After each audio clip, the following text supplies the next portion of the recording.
Let's go. Welcome, everyone, to our discussion. It's episode 12. We are an extension of the Facebook group, Type 1 Diabetics for 50 years plus. And all discussions are open and unedited. These are the participants' personal experiences, and express comments or opinions are not to be taken as medical advice of any kind. Always check with your doctors before making any changes to any of your medications or therapies. We are joined by my gorgeous wife, Karen. Hi. Type 1 for 59 years.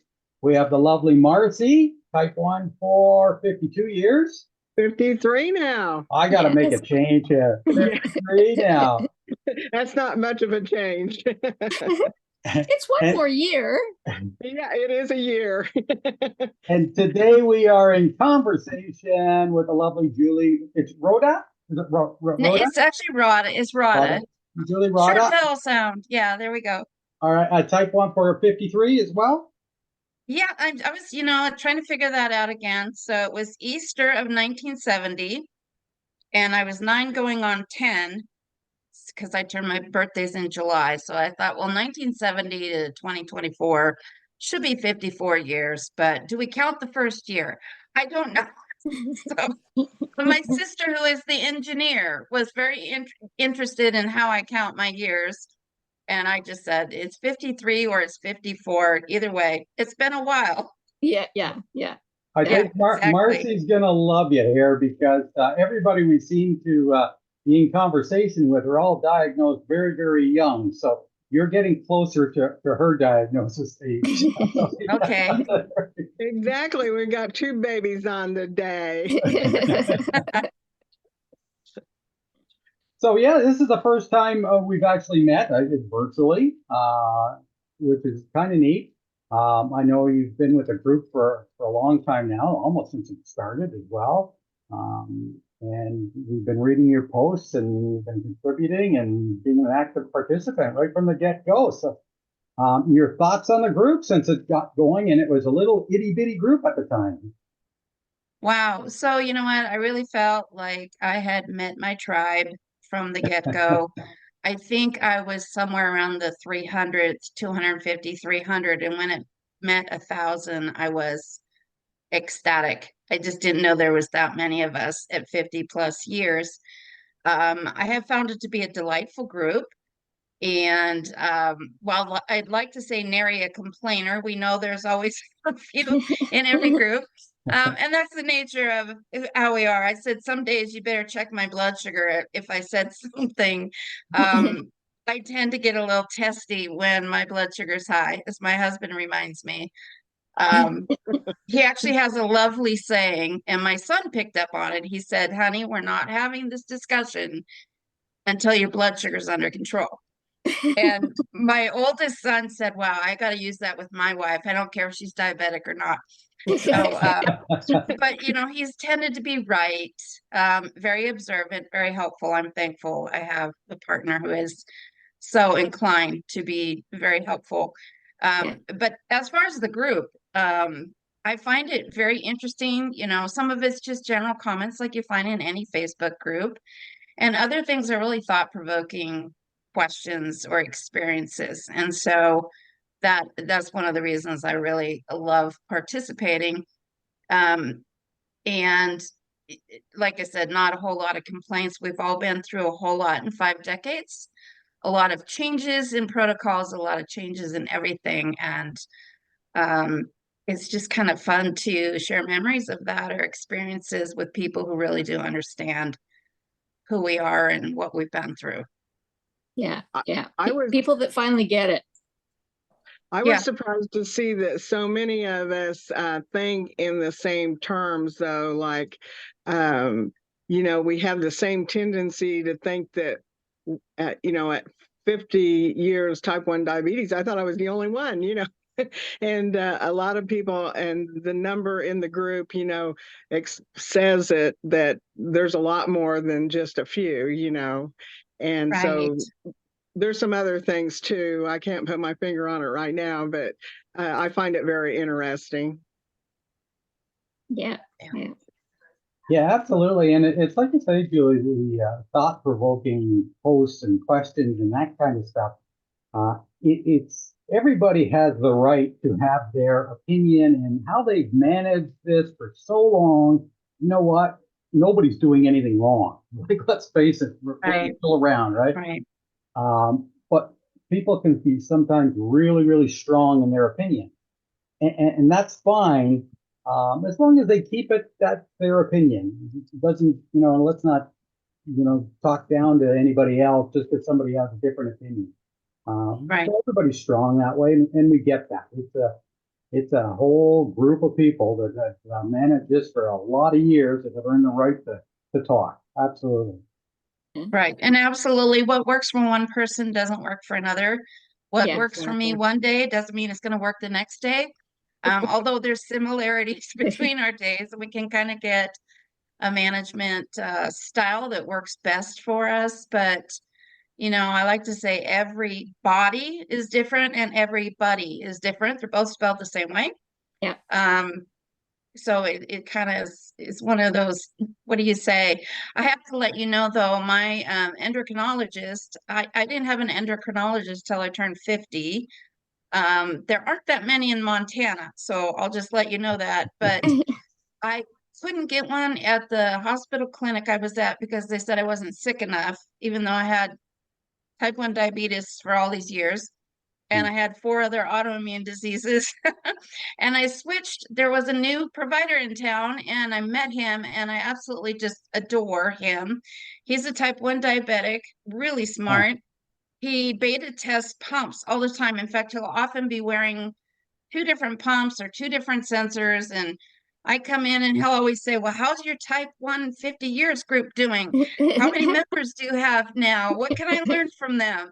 He's had diabetes since he was 7, and he's, I believe, 34. So he's got quite a few years to go till he qualifies. But he is very, very interested um, in just, the progression of care and the fact that my mom always said, well, I'm in pretty good shape for the shape I'm in. I'm very active and I do many things. My autoimmune things are well under control right now. They've had challenges, Yeah. but it's kind of fun to now have a doctor who is actually type 1 diabetic Yeah. Yeah. who Yeah. really gets it. Yeah. Absolutely. It's interesting as we go along. And I think a lot of the tech ones in our group for sure. Uh, when they start talking to endos, it's more, they're sharing more information to the endo than the endo is coming back with. And good endos are in a listening position. They're really taking it in Yeah. from you guys. They really are. So it's kind of neat to have endos, or any doctor, anybody in the medical community really asking, okay, how's that group going? What's going on with it? You know what? You guys are surviving and you're setting a trend. You're so inspirational to so many people in the community. Yeah. Yeah. There, And how many children do you have, Julie? I have 3. I Oh, don't know if you can see, I have pictures behind me on the one wall. uh-huh. Those are grandkids. I have 12 grandkids, 3 children. Um, and I became a grandma before I turned 50. So thankfully they did it while I was pretty young. They almost all came in pairs, even though they're not twins. So all of like my daughter and my daughter-in-laws would all be pregnant. They'd be pregnant at the same time. Just happened that way.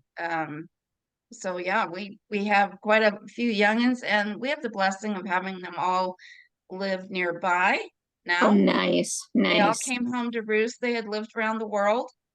My son was in the military, and he was stationed in South Korea for a lot of years. And then I had a son in Texas, and he moved back to Billings. And my daughter had lived in Oregon, and she moved back. And they all live within a quarter mile of each other, oddly enough. And so, yeah, we do get to see them, and I really enjoy spending time with them. But they are really, truly the light of my life. And people say, what keeps you going? I said, they keep me going. I really, it's like Yeah. nearly everybody in the group has said, we were given this death knell sentence when we were young.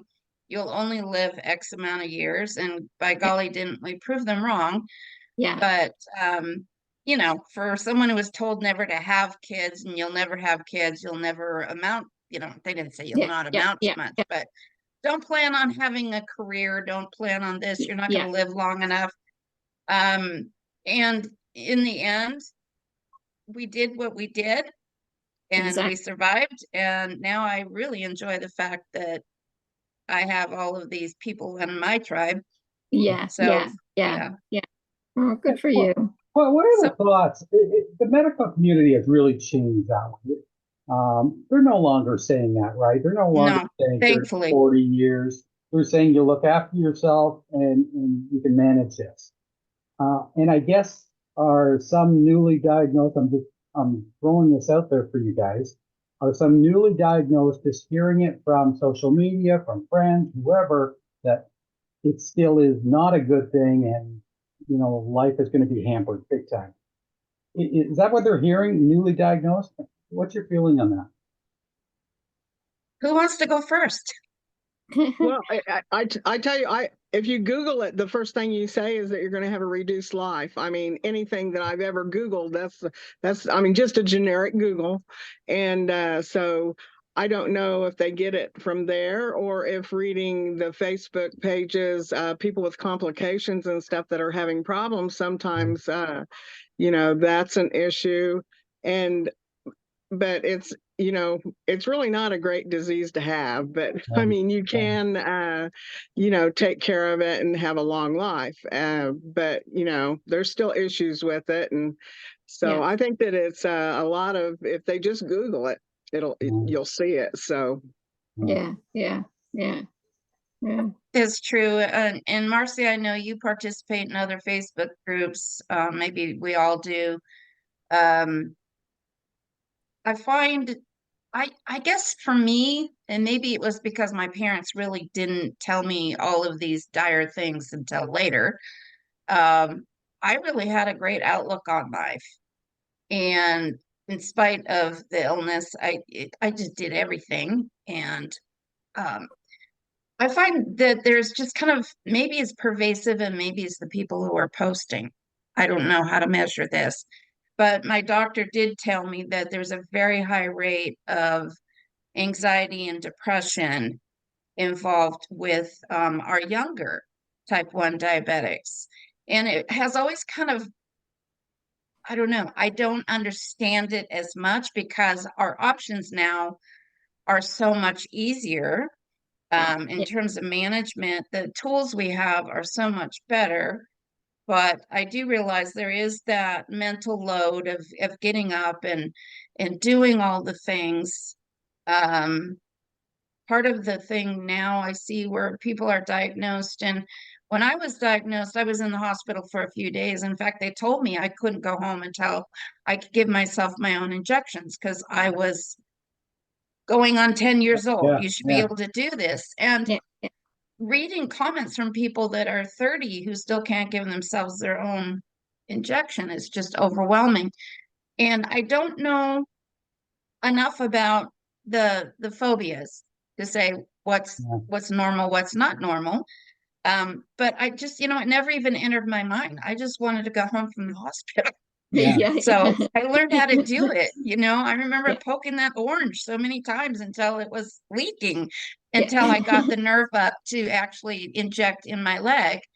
Yeah. And yes, my parents did help me, but I think I get a sense of almost this overwhelming grief with the disease. And again, maybe it's the people who are posting, that I am just ever so thankful that that wasn't part of my own personal makeup. And my parents were very helpful, and my siblings were helpful. And I did all the sports and I did all the things, Yeah, yeah, and people treated me well. yeah. They knew I had this disease. And my gosh, you know, we had cans of juice everywhere I went. And that was before we had the tablets and the things we carried. But, you know, I didn't feel horribly encumbered by it, I should say. And maybe Yeah. that's just my personal mental outlook on it. I always attribute that to acceptance. I accepted that I had it from the beginning. And of course, I didn't have a lot of help, and I couldn't shoot the orange either. I shot myself, and I still do it as slow and painfully as I can. But anyway, that's just me. But I Wow. think I attribute that to acceptance is what I attribute it to. And I may be completely wrong on that.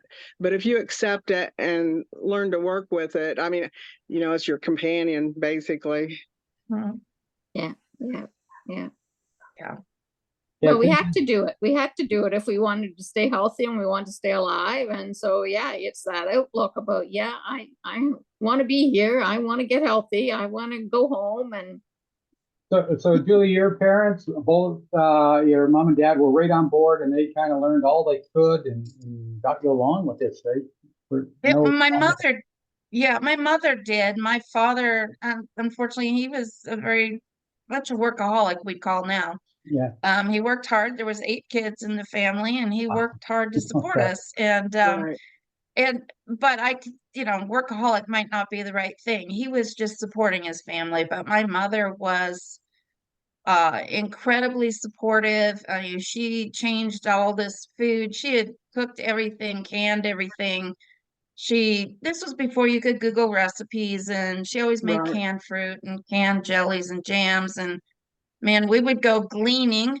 It was one of the things we did. If there was a fruit tree that was open for picking, we went and we picked all these things, and she canned them. But she learned how to do things without sugar, more pectin, and all these other things. She probably could have written the recipes down.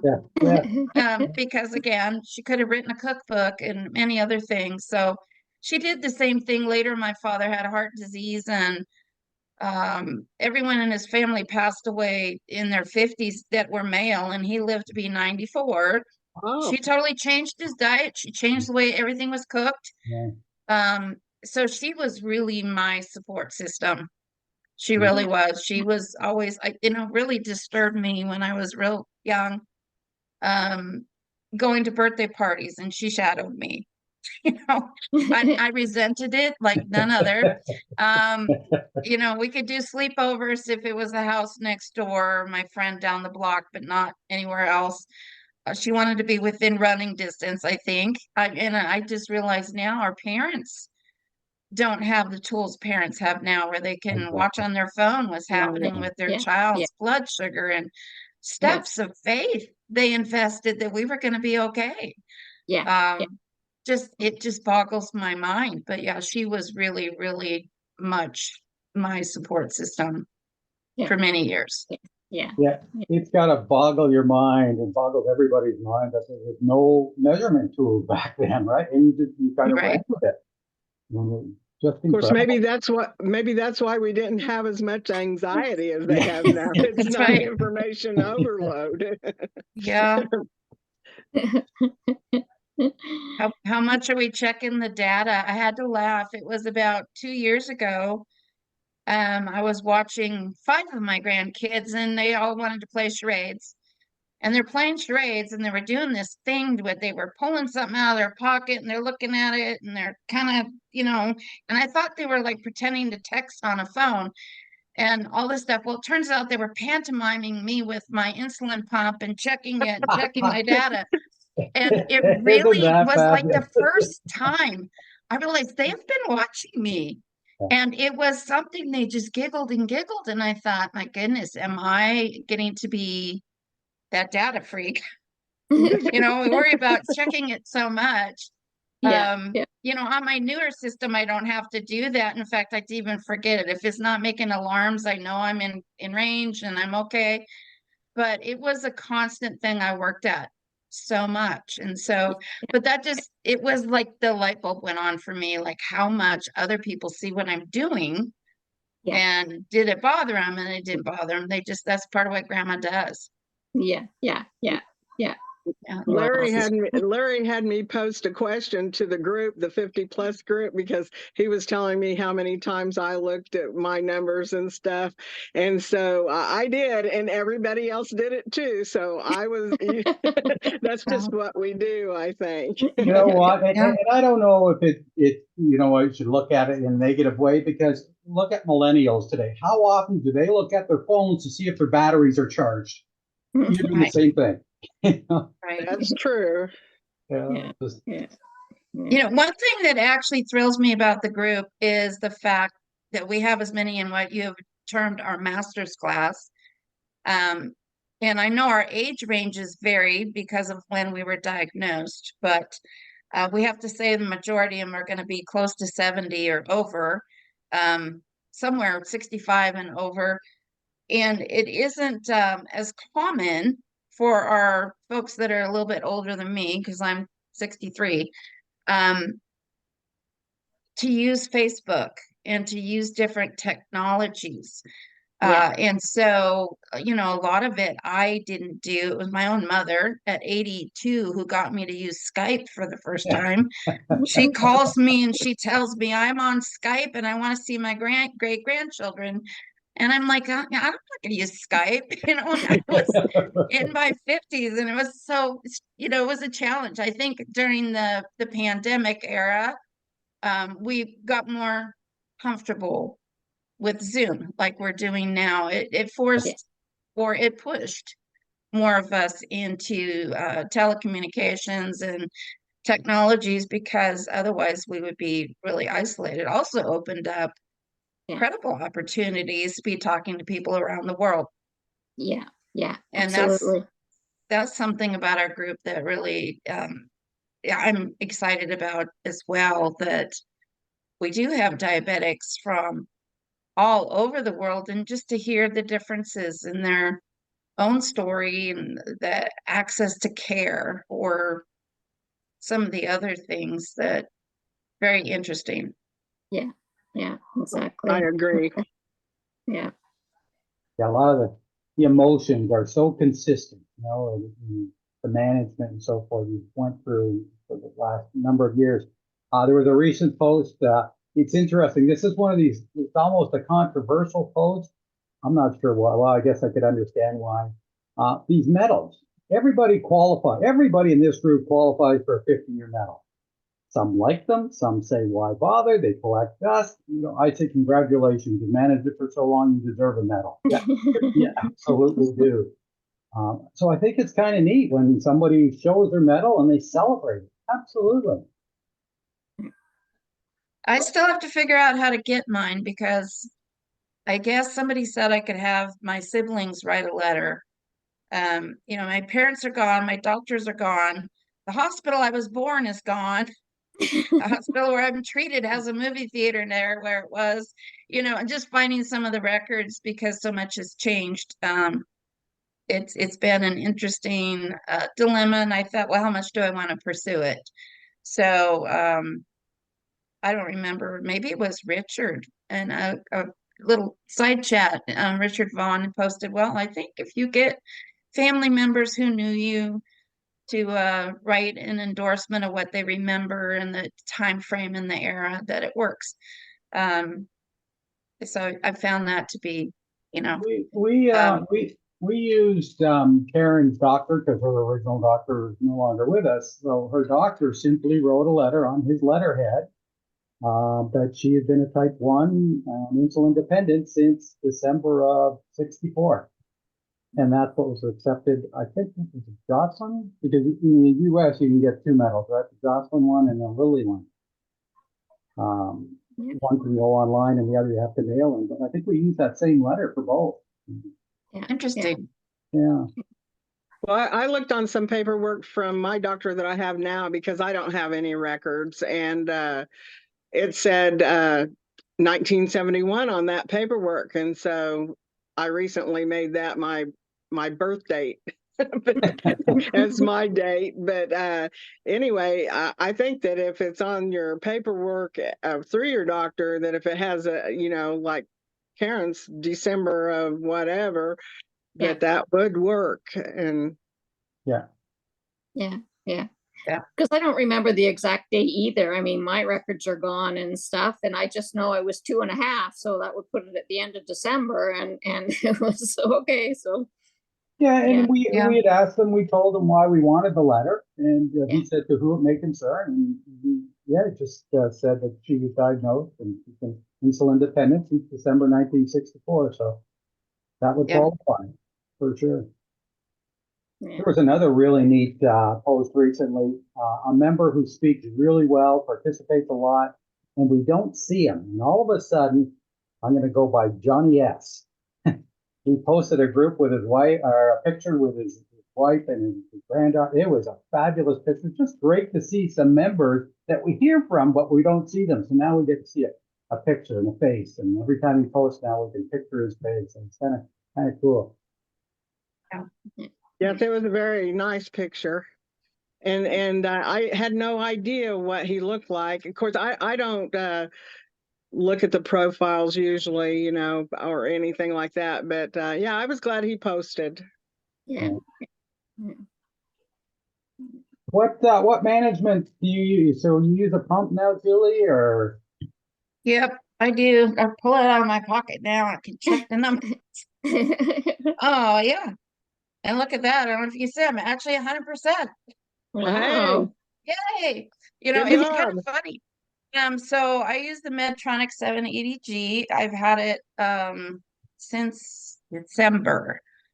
And you know, not bashing all the companies, but I've been with Medtronic since I started, and I'm very familiar with it. So I really didn't want to learn an entirely new system. I don't like learning new things, I'll just tell you. Um, but I do like their newer model. I feel it is miles ahead of some of the ones they had in the past, and I didn't achieve 100% that I know of. I didn't have the ability to range that with any sort of phone interface or graph readings prior to this. So their technology came up a little bit. And yeah, it's actually taken quite a bit of load off, I would say, in just thinking about it, um, which was surprising to me because I did check it so much more. But I have a few alarms set on it for lows and highs. And if it's not in time I get out of bed and other reminders, but very few. I think I have 3 reminders on my phone. That's it. 2 of them are alarms, one's a reminder. And it has been very freeing for me to use that. But I've used a pump, I think, for 14 years. Before that, I did injections yeah, my whole life. I did my first glucometer I got in 1981. And I remember that because I was in the landmark diabetes and early pregnancy study run by the National Institute of Health and the Mayo Clinic. And I was living in Seattle, and one of the universities there, which was a teaching hospital, was one of the hospitals. And I believe it was Cedars-Sinai in California was the other one. And so all 3 of my children were born during the 5 years of the study, so I was a repeat offender. And they loved having the data from somebody from more than one.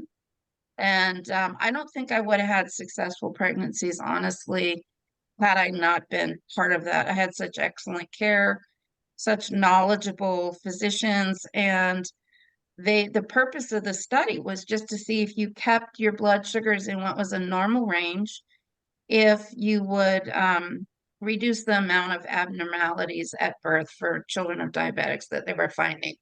And so, yeah, and then the kids are all fine, they're healthy, and I I did well. I had significantly low blood sugar almost the entire pregnancy. But having that glucometer, we had to test 12 times a day in the study, and I really had trouble letting go of that knowledge when we were done. I kept the glucometer.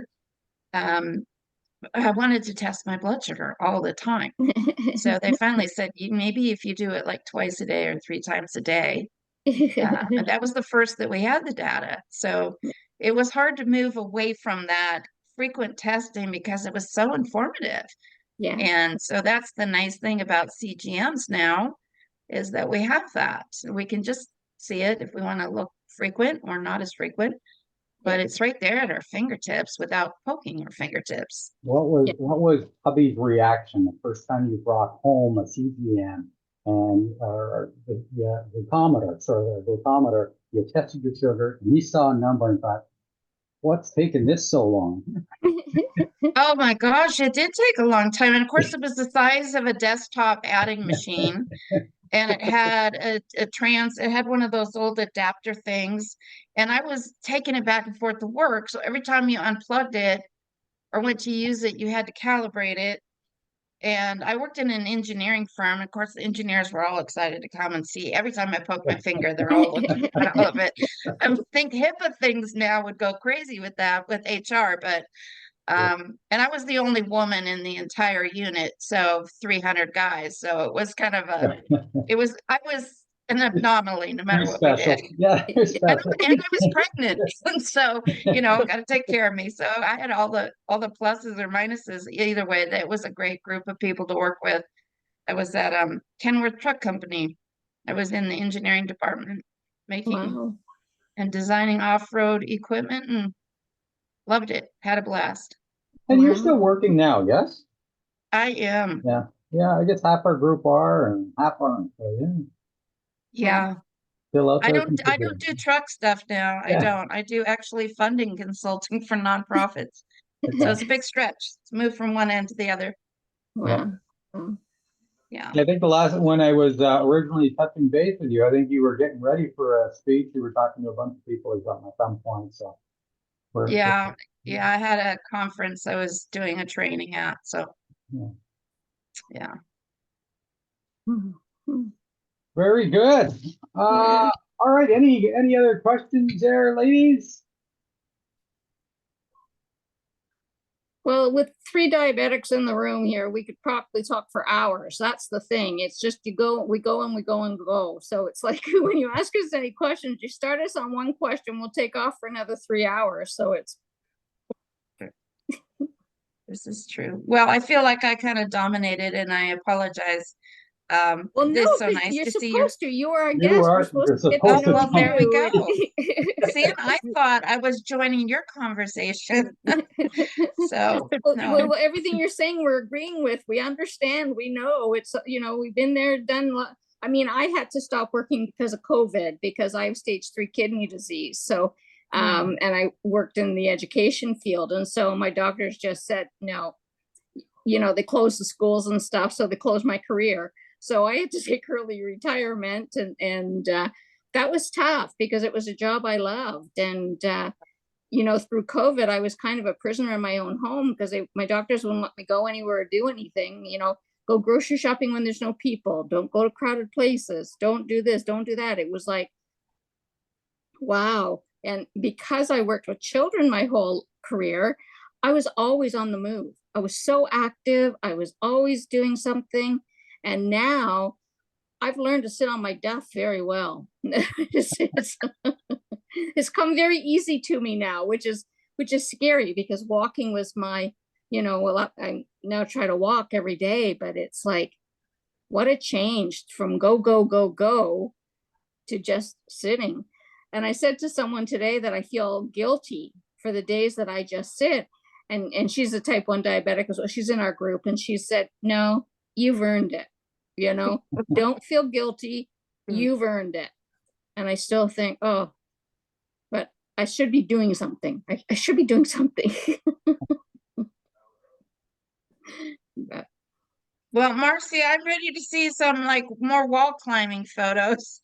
Your adventures you post are quite entertaining and admirable. I'm glad that you like them. I don't think that there's going to be any more wall climbing ones, though. So yeah. Or salt mining. We're not doing any more salt mining. No salt mining either. That salt mine deal, it would have been perfect if it was above ground. Okay. There you go. Yeah. The next day I had not every malfunction that I could possibly have, but I had to minor things, change a reservoir, had my sensor quit working and I had to reset it and blah, blah, blah. And I was thinking, I'm in a controlled environment. It's not really a problem, although it is a pain, Yeah, but in yeah, an uncontrolled environment, I would have been in trouble. And yeah, so yeah, I did yeah, not do the salt Yep. mine thing. yeah, I yeah, think that's really the point of knowing like I can talk about not living with limitations, but we do have to know our limitations to choose things that are safe and equitable yeah, for yeah, us to do. yeah. I really enjoy walking. I ended up having a car accident. Somebody totaled my car. Yes. So that was last June, and I had been walking 3 to 5 miles a day. And since I haven't been able to do that for knee injury and back injury, I realized how much that actually was a very much, you may say endorphins. That was my kind Yeah. of get out and just appreciate life. I love being outside, Yeah, but I realized how much it was part of my weight management and other things as well. So this last year, watching the amount of insulin I take go up and all these other things and adjusting and modifying and saying, this is my new normal. yeah. Now I've been getting out a little bit more, and then I had toe surgery this last week. So Oh my I'm goodness. like, eventually I'm going to get there. I'm going to do that. I said, I love fishing. As long as I can get to where I can fish, I don't have to move around a lot. So There you I'll go. let the fish do that. So I'll get that going. And we're actually not snowing this week. So I'm starting to get into spring. We'll Yeah, go from 40-degree days to 100-degree days in the next month. So this is mountain. That's life in the Rockies. It gets hot in the summer, cold in the winter. Yeah, Yeah. yeah, yeah, I know yeah. you've shared some great photos of the scenery, and I think Oh yeah, you were with your hubby at one point pulling fish out of the water. So it's kind of that's right. some That's neat. my fishing time. He There you go. suffers fishing to go with me. Yeah, Because he just, we enjoy spending time together, but he doesn't like fishing, but he loves when he is catching fish. yeah, So that's That right. makes it better. It does. It does. He has no patience for it otherwise. He's a very impatient. And I could just go and sit forever and just listen to the wind and the birds. And Yeah, I like catching yeah, fish too, but yeah. he's got to have action on that line. And I don't blame him. It's a fun thing to do. awesome. Well, it's been great having you. It's been great meeting you, Julie. Well, thank you. Getting to learn a little bit more about you, and it's been really good. All Yeah. right. Well, thank you. All right, so that will conclude our discussion. And thank you for joining us. If you want to hear from more of our members, feel free to hit the bell, hit the subscribe button. There will be more episodes coming. Thanks, and goodbye for now, everybody. Have a All great right. evening. Thanks. Thanks, Julie. All right. Bye-bye. Thank you. Bye-bye. Bye-bye.